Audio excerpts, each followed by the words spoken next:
ବର୍ତ୍ତମାନ ସୁଦ୍ଧା corona virus ଯୋଗୁଁ ସମଗ୍ର ବିଶ୍ୱରେ ମାନବିକତା ବିରୁଦ୍ଧରେ ବିସ୍ତାରିତ ହେଉଥିବା ବିଶୃଙ୍ଖଳା ବିଷୟରେ ଆପଣ ନିଶ୍ଚୟ ଜାଣିସାରିଥିବେ।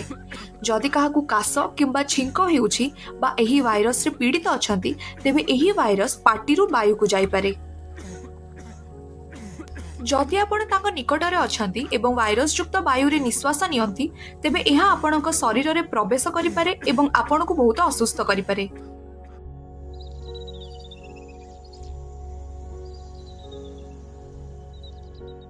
ରୁହନ୍ତୁ, କାହାକୁ ବି ଛୁଇଁବା କ'ଣ ଆପଣଙ୍କୁ ସୁରକ୍ଷିତ ଲାଗୁଛି କି? ଆପଣ ଜାଣନ୍ତି କି ଯଦି ଆପଣ ଭାଇରସ ଲାଗିଥିବା କିଛି ବସ୍ତୁ ଯେପରି କବାଟର ହ୍ୟାଣ୍ଡେଲ କିମ୍ବା ଅନ୍ୟାନ୍ୟ ବସ୍ତୁକୁ ଛୁଅନ୍ତି, ତେବେ ଭାଇରସ ଆପଣଙ୍କ ହାତକୁ ଆସିପାରେ। ଏବଂ ଏହାପରେ ଯଦି ଆପଣ ଆପଣଙ୍କ ମୁହଁକୁ ଛୁଅନ୍ତି, ତେବେ ଏହା ଆପଣଙ୍କ ନାକ, ଆଖି କିମ୍ବା ପାଟିରେ ପହଞ୍ଚି ଆପଣଙ୍କୁ ଅସୁସ୍ଥ କରିପାରେ।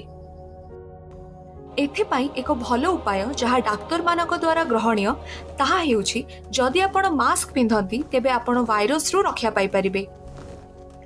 ଯେବେ ବି ଆପଣ ନିଜ ଘରୁ ବାହାରକୁ ଯାଆନ୍ତି, ଆପଣ ନିଶ୍ଚିତ ରୂପେ ନିଜ ଘର ତିଆରି ସୂତାର ମାସ୍କ ପିନ୍ଧି ବାହାରନ୍ତୁ।